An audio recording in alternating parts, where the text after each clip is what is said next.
Hi everybody, I wanted to do an election update because it's only a few more days to go now, and I thought I'd just look at some election news and see if there are any adjustments to the kind of things we've been talking about. First, I'd just like to make a few comments based on various comments I had, not from my subscribers but from others.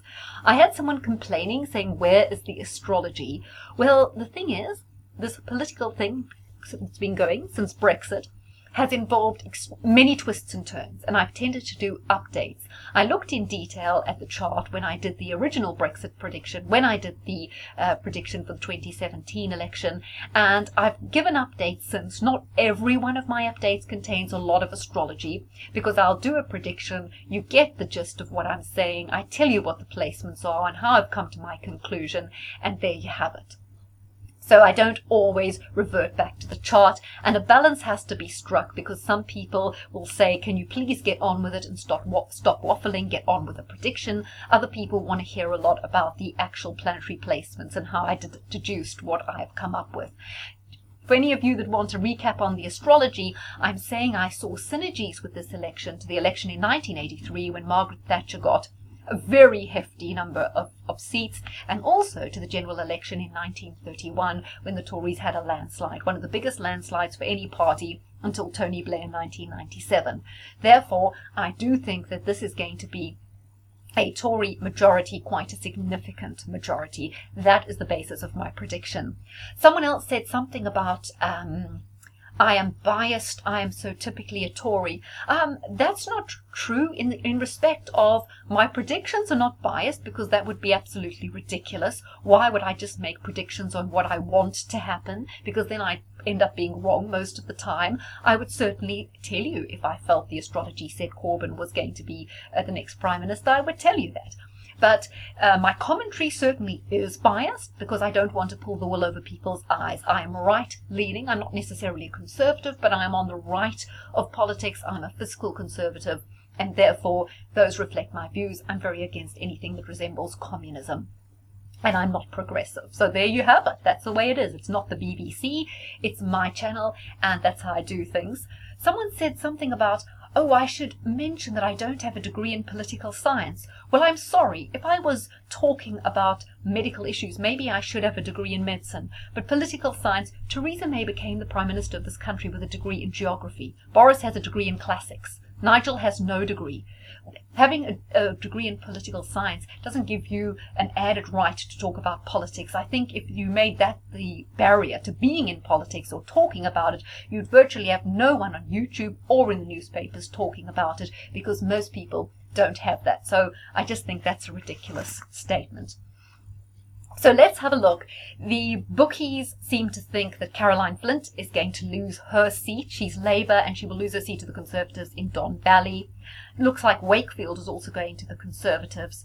The seat that has so far been the most perplexing for the bookies and to predict is Innes Mon. You'll remember I talked about that in relation to the Brexit Party and saying that was a strong area for UKIP, and it could possibly be one where the Brexit Party could contest, or where the vote could be so split that virtually anything could happen in that seat.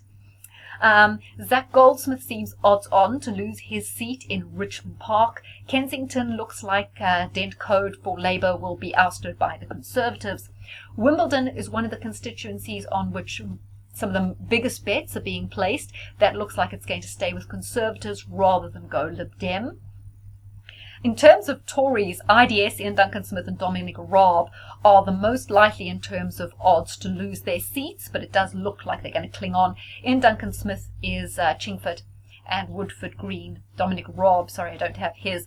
George Galloway is contesting in West Bromwich East. That used to be Tom Watson's seat. He's not running this time, and they've parachuted in a councillor, a millionaire councillor from Vauxhall. Apparently this councillor was doing the rounds. He was in Hall Green the day before saying how perfectly suited he was to Hall Green, and the next day he was giving the exact same speech in West Brom East. So obviously he's just being parachuted in. George Galloway's talking about how he was found with around 13,000 pounds stuffed in a secret compartment in a sock, taking the money out the country. So it seems that Labour haven't been very careful about their choice of candidates, and despite backing Labour's new minimum wage, he does not pay workers in his kebab chain that he owns the minimum wage as proposed by Labour. So he's certainly not putting his money where his mouth is. In that seat, George Galloway is 10-1 to take it. However, Labour are still a favourite. Lib Dems doing fairly well in the West Bromwich East seat. Brexit Party, no real chance there. It's still odds on for, well, it's not odds on, but the odds are most favourable for Brexit Party to take Hartlepool. Nigel Farage was on Sophie Ridge saying he believes that the true polling for the Brexit Party is 10 to 15%, and it's not being reflected in the polls. Everyone's saying don't trust polls, but then Labour are saying that as well.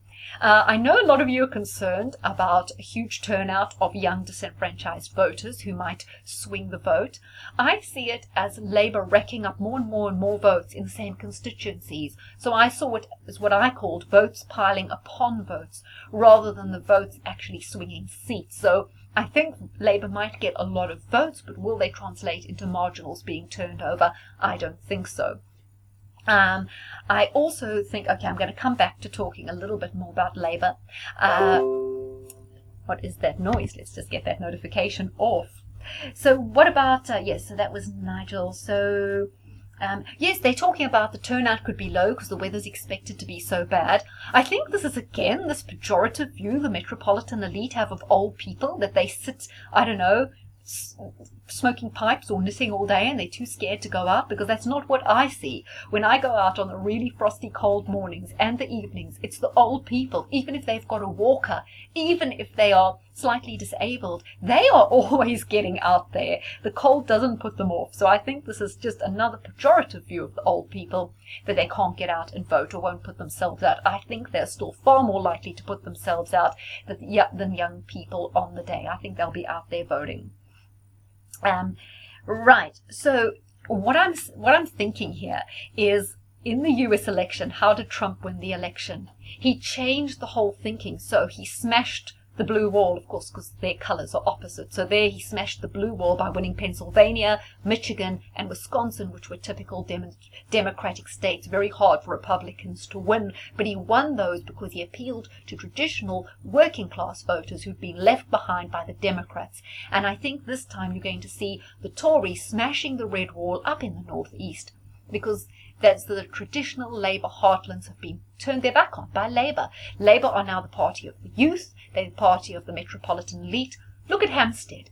It's a safe Labour seat. Why? No one poor lives in Hampstead. It's all the media lovies. But they vote Labour. And that's what Labour is all about now. It's about the champagne socialists, the ultra-rich, the ultra-progressive, and the youth. And they're not looking after their Labour heartlands, which are still, in some cases, socially conservative.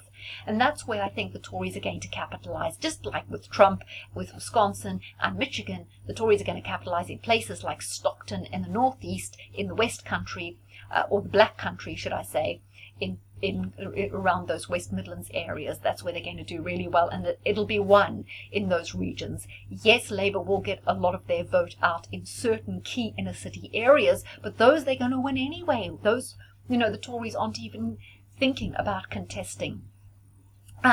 They had Gloria De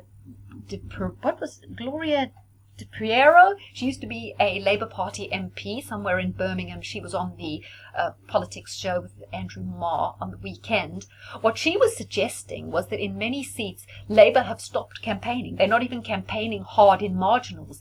Labour are campaigning hardest in the seats that are held by people who are loyal to Jeremy Corbyn. They're sometimes not even bothering to campaign that hard in the seats of people who are New Labour or Corbyn detractors. So Labour seem to be acknowledging they've lost this, but they're looking forward to securing the seats of MPs who are momentum backed and who are going to carry the far left agenda on, because MacDonald is looking to take over as interim leader from Jeremy Corbyn. My own prediction is that MacDonald is not, sorry, I sometimes call him MacDonald. I know it's McDonald, sorry. It's just that you always sort of say McDonald's because the burger, So I tend to think MacDonald has high hopes of becoming leader.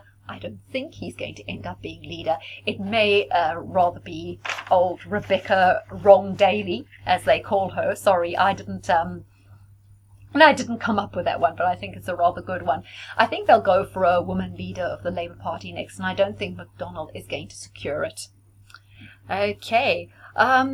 Yes, I'm getting another comment from Age of Aquarius, who is still struggling to find a repertoire of addict. I'm sorry, you just can't please everyone. Maybe go somewhere else then. I'm sorry. I'm not a menu where you choose things off the order and I deliver. I'm not the BBC where I have to be unbiased. If you don't like it, maybe my channel isn't for you. But a lot of people watch my channel to chat about politics, and they want to hear predictions, sure, but they don't want to totally get bogged down in the astrology. So I think we've covered everything. So what are Labour doing? They're not working as hard as they could be in the marginal seats because they've accepted defeat, and they're moving on to the next mission, which is installing a leader that's going to carry on Jeremy Corbyn's legacy. Nigel Farage, his energy seems kind of low. He seems beaten down by this. However, a lot of Brexit Party campaigners still think they're going to come through, and I still think that they could win 4 or 5 seats, and I think that could be enough. I do think we need them there to hold the feet to the fire of the Conservatives and to keep them conservative. So I'm sticking with my prediction, which is I said between a 34 to 50 seat majority. I think it could be more like a 50 seat because, as I say, the synergies to 1983 and to 1931 are that it would be quite a big win. I think it's very important that the Conservatives have this win, because going forward it's going to become more and more difficult to win certain seats. However, the way that they are capturing the hearts and the minds of the traditional Labour voters shows us that Brexit has stirred up this political mix, and we have a whole new way of relating to politicians and a whole new way of branding ourselves politically. So Labour, of course, the party of identity politics going forward.